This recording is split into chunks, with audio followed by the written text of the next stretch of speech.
You're listening to the Marketing for Entrepreneurs podcast by Etched Marketing. If you're ready to be found online wherever your dream clients are searching, you're in the right place. Each week, you'll get simple, practical SEO tips that help small businesses get found without wasting time and money on ineffective social media posts or paid ads. Learn the marketing strategies that actually help you scale so you can focus on serving your clients well. And now, here's your host, Rachel Lynn-Teigen.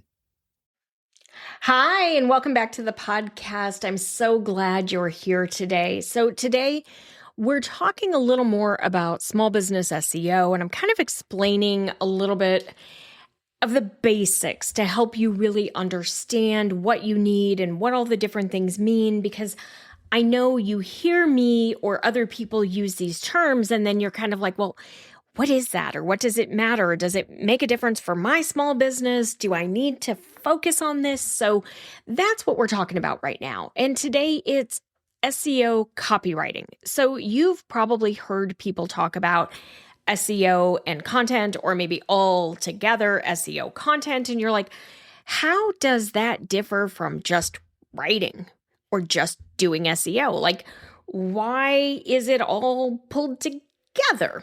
So let's talk about it, because the way I look at it, SEO and copy or SEO and content, honestly, my friend, they go together like PB&J. And I know it sounds silly to say that, but it's summer break and my kid is at home with me and I'm making a lot of peanut butter and jelly sandwiches for lunch. And there's a reason that things just go together. Peanut butter and jelly, macaroni and cheese, pizza and kids, chicken nuggets and kids. Anyway, back to our topic at hand. SEO and content go together because SEO is really what should be the foundation of the copy that you're creating. I know sometimes you hear about SEO and people say, oh, it's something you do at the end. No, it's not. So what I want you to understand is that SEO copywriting is just copy that has strategy behind it. Your SEO is your foundation, and it's like, what is it that somebody cares about? What questions does your ideal customer ask?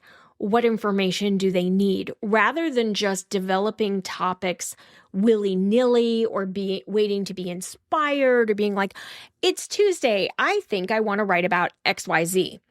We want to go into this with a more strategic approach, and we want to really understand who our ideal customer is. What questions do they have? What do they need help with? How do we help them? Because when we create content that serves a purpose, then we are creating content that can help our business grow. But that content that serves a purpose, that purpose is to be found by the right people online and to be helpful to them.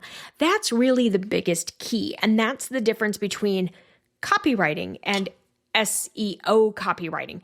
SEO copywriting is strategic copywriting. It is blog posts or website pages that are designed to be found by the right person, because we've gone a step further. We haven't just brainstormed. Now we've looked to see, are there keywords that I could rank for? Are there questions that I should be answering in this copy for the answer engines, for ChatGPT and Perplexity and Gemini, etc.? Are there phrases I should be using? Do people even care about this topic? Like, is there search demand? Are people interested in this topic? Because when we create content that we know our audience is interested in, and we go that step further to optimize it so that whether it's ChatGPT, Perplexity, Google, Yahoo, Bing, it doesn't matter where they're searching, so that the search engines understand what we're creating, then we're creating SEO copy that can help grow our business. So we really want to think about our ideal customer. Who are they? What questions do they have? We talked in a recent episode about creating a content calendar, and I walked you through how to brainstorm not only the questions you get asked, but also the questions that they should be asking. If you didn't listen to that episode, go back and listen to it now. I'll link it in the show notes. I'll give you the episode number. I believe it was actually just last week's episode. So go back and listen to that, because that will help you to start to understand how to do this. So you plan out what you're going to create, then you write it, and you write it with SEO in mind. So you start not just by writing. What I do when I'm creating content that is designed to convert, I go through and I come up with my brainstorm ideas. I look for my opportunities. I decide if there's something that's helpful to my audience that I have a good chance of ranking for on Google. Then I go in and I look for keyword research and I try to identify what keywords could I use in this post, and I make a list of them. Then I go in and I verify whether or not these are good keywords for my website. So I go in and I look and I see, yes, I can probably rank for these, maybe not that one. This one's a bit of a stretch. And then I title my piece based on the keyword that I want to try to target. From there, now I know I have a good chance of being found through traditional search. That's all that we did for many years. Now with the answer engines, I take it a step further and I go in and I use other tools to look and find out what are the questions that are related to this query or this keyword that people might be asking. And I make sure I answer those questions, so I jot those down as well. I use a lot of those as my outline so that I know what to write about in that post. So now I've done my background, so I understand what question somebody is asking. I know that my website has a pretty good chance of ranking. I know that it is really relevant and applicable to what I'm doing. Now I'm going to go in, I've chosen my keywords, and I've figured out what answers I need to ask. Answer. What questions I need to ask, and answer. And now I go through and I start writing my post. Then once you've got that content, you have a really strong strategic foundation, because now you know somebody is interested in this and that somebody is your ideal customer. You know that you've chosen a keyword you have a good chance of ranking for on Google, and you know that you have answered the questions that your ideal customer is asking when they're searching, whether they're searching traditional search or AI-based search. Then you've written a post that anticipates those questions and answers them and provides value and is helpful. That's when we go in and then we optimize. So now we go back and we make sure we write a title tag and a meta description. If you don't know what a title tag is, I covered that recently also in our Small Business SEO Explained series. So you can go back and check out that. It was earlier in June, so that'll walk you through what a title tag is. I also talk a little bit about a meta description in there. If you're new, you're trying to learn what all these things are, be sure and get my beginner's guides to traditional SEO and AI-based SEO. Those are both available on my website, etchedmarketing.com/freebies. Just go to the freebies tab. They're all there. You also can get signed up for the free training. We're going to do that again in just a few weeks. We've got a 5-day training series, a couple of webinars on top of it, bonus lessons each day. That's going to then give you your invitation to join me in Simple SEO Content, where I will walk you through exactly how to do all of this and teach you and show you.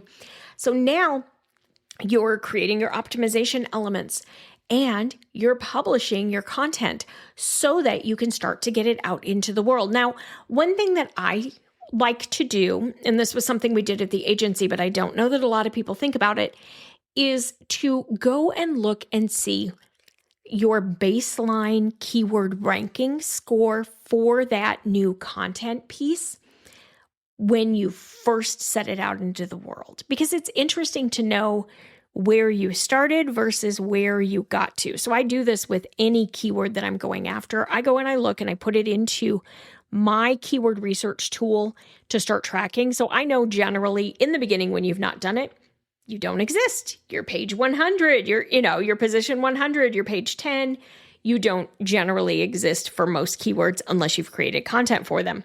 But then you can start to track it and watch it, because what you're going to want to do is to see over time, does this keyword move up? Meaning, does the number, the position ranking, get smaller? Do you go from 100 to 35 to 25 to 12 to 10 to 8? Like, that's what we're looking for, is that trajectory. We want our number to get smaller and smaller and smaller, because the smaller the number gets, the closer we are to the top of Google.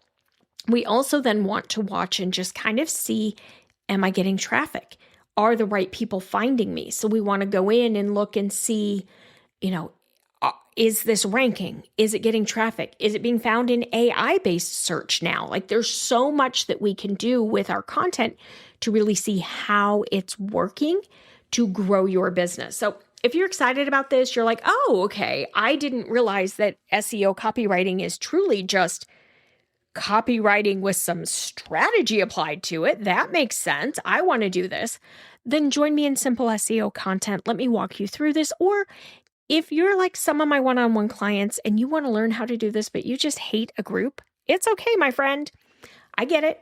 I know that sometimes we'd rather work one-on-one, and I do have that available. It is understandably more expensive to work one-on-one, but it gives you that opportunity to work with me, ask questions, and not have to be part of a group. So I do have both options available. I would love to help you with this. If you just would love somebody to tell you exactly what to write, you don't really care about learning all of it, I do also offer a consulting program where all I do is do the research for you and tell you exactly what to write in your niche and hand you a list of keywords and content ideas to get you started based on your niche and based on your website's ranking opportunities. So that's something that we could talk about as well. If you're interested in that, let me know. Price point wise, it's about the same as working together one-on-one because it is me handing you your strategy. So it's a little more expensive, but it works really well. It's something that we used to do in the agency world that I have been working on bringing to you at not the $25,000 that we charged agency clients for it. It is significantly less than that. It is catered to a small business owner budget to make it work for you. All right, that's it for today. I will see you back here next week. Bye for now. Thanks for listening to the Marketing for Entrepreneurs podcast. If you're ready to be found online wherever your dream clients are searching, to feel confident in your marketing strategy, and to get actionable steps that make your marketing make sense, get started today with free resources and trainings at etchedmarketing.com/freebies. Don't forget to follow and subscribe to the show wherever you get your podcasts so we can continue to help you grow your business and you never miss an episode. If you found this content helpful, leave a comment, rating, review, or share it with a friend. We'd love to learn what topics we can cover in a future episode to continue to help you grow. We're so happy you're here. Thanks again for joining us, and we'll see you next week.